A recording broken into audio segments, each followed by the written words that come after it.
Chapter 8. As soon as Amy shut the door of the box, the doctor set to work. He had hidden the sonic screwdriver up his sleeve, and now he shook it down into his hand. Amy had been careful to leave the chains loose enough to allow him to do that. A couple of quick buzzes from the screwdriver made the chains and padlocks fall away, followed by the handcuffs. The doctor pulled the sack off his head and knelt down. He had watched Sammy Stars act closely. Sammy had appeared from a grave, as if by magic. The doctor had worked out that there must be a trap door in the stage. He told Amy to put the cabinet over that exact spot. Now he opened the trap door and climbed down. There was just enough space to stand up under the stage. He shut the trap door behind him, then looked around. A dim light showed a door to one side. The doctor went through it and found himself in the heart of the theatre. There were no guards or dogs, as no intruder was supposed to get this far in. This was the place he had been searching for. Sammy Star's prop store. There was a keypad by the storeroom door. A sequence of numbers would be needed to unlock it. Just as he was about to attack the lock with the sonic screwdriver, he heard movement. There was someone inside the room. It couldn't be Sammy Star, as he was still upstairs in the theatre. The doctor shrugged and knocked on the door. It seemed the easiest way. "Who is it?" a girl's voice called from inside the room. "It's me," the doctor called back. He'd noticed before that people often accepted that, without asking who me was. Sure enough, the door was opened from inside. A girl stood there. She had long black hair and wore a white Victorian-style nightdress. The doctor did a double take, but a second look showed it wasn't Kylie Duncan. She was in the past now, the doctor knew. It must be that Sammy Star chose girls who looked alike. That way people wouldn't notice it was a new girl every night. "Hello?" said the girl. "Hello, I'm the doctor," replied the doctor cheerfully. He shut the door behind him and was inside the room before she knew what had happened. He looked around with interest. A cage in a corner held a large, sad white rabbit with floppy ears. Plastic gravestones leant against the walls. There was a full-length mirror on a stand. Chains and ropes dangled from hooks. A dozen costumes hung from a rail. Next to the rabbit's cage was a tall box. It was about the same size and shape as the one he had been locked in. He smiled, thinking of Amy still dancing around on the stage. As the girl watched, confused, he ran the sonic screwdriver across the box. He said, glancing at a reading. "Lead-lined." "No one's allowed to touch that box," the girl cried. "That's why the door was locked." "Well, yes. He would have told you that," said the doctor. "Wouldn't want anything to happen to you before tonight, would he?" "What do you mean?" The doctor stared straight at her. "We're going to have a little talk in a minute. Then you're going to leave. You're in danger here." "I was in danger out there, doctor, whoever you are," she said. "It's not much fun being on the streets. This bloke's offering me a good job, good money, a chance of being on the telly." "Where you'll end up, there isn't any telly," the doctor told her. "They stopped broadcasts during the war, and it doesn't begin again until 1946.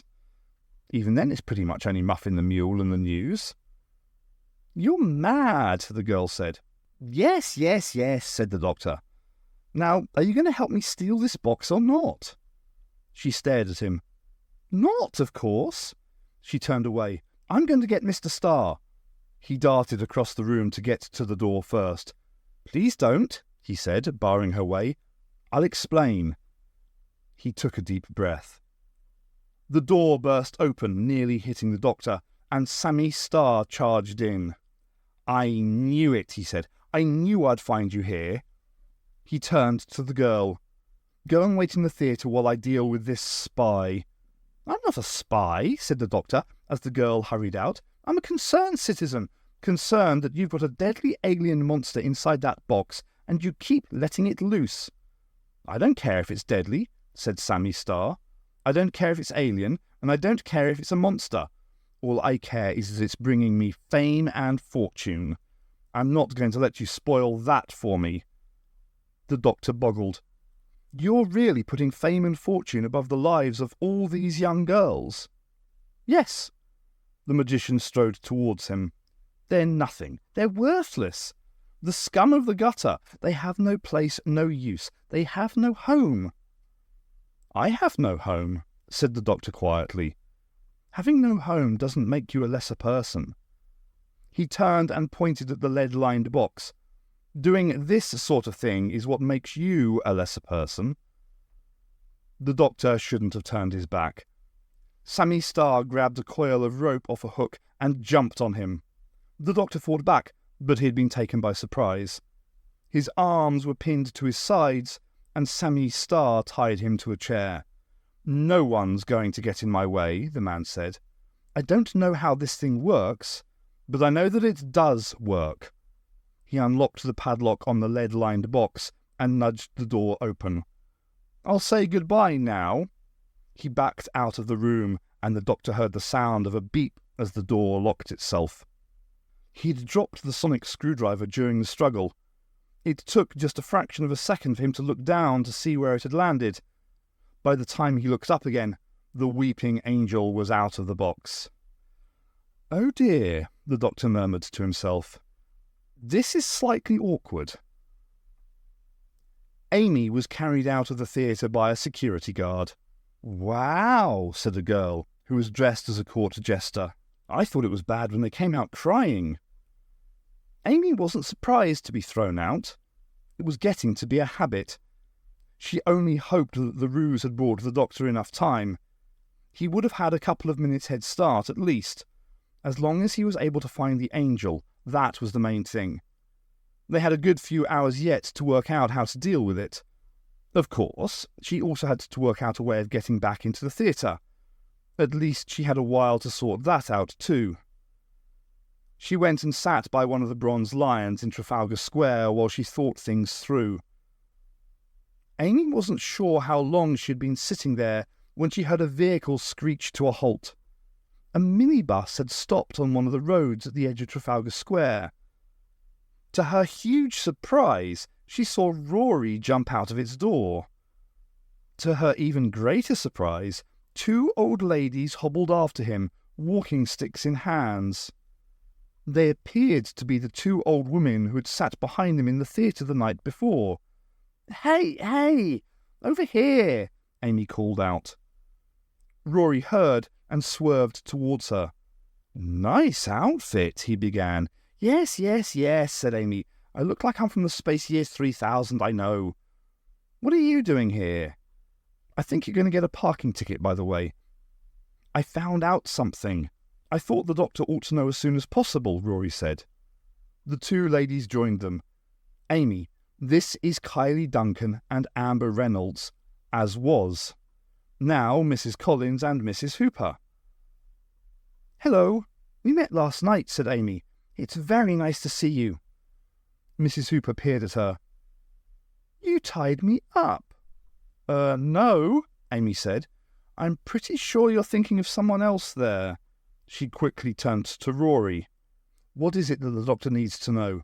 "Oh, right, yes." Rory frowned. "Okay, this is what it is. We were talking in the garden, and Miss Leake came out. She's the warden of the Golden Years home. Anyway, she had a magazine. I didn't realise what it meant at first." What meant?" Amy was almost shouting. Come on. "There was an interview with Sammy Starr. It said he's being filmed this afternoon while those talent show judges are here. He's being filmed doing the Graveyard Ghost Act. Then it's being shown on TV later. We thought we had hours, but the angel could be let loose any time now. We've got to tell the doctor before it sends some other poor girl back into the past." Amy stared at him in horror. "It's much worse than that," she said. Pictures from a long time ago flashed into her mind. She'd been locked in a room. A recording of a weeping angel had started to come to life before her eyes. "The image of an angel itself becomes an angel," she whispered, hardly daring to say the words out loud. So if a weeping angel is filmed and shown on TV... She couldn't carry on. The thought was just too scary. A weeping angel would appear in front of each TV set that was showing Sammy Starr's act. Millions of weeping angels coming to life all over the country. Perhaps all over the world.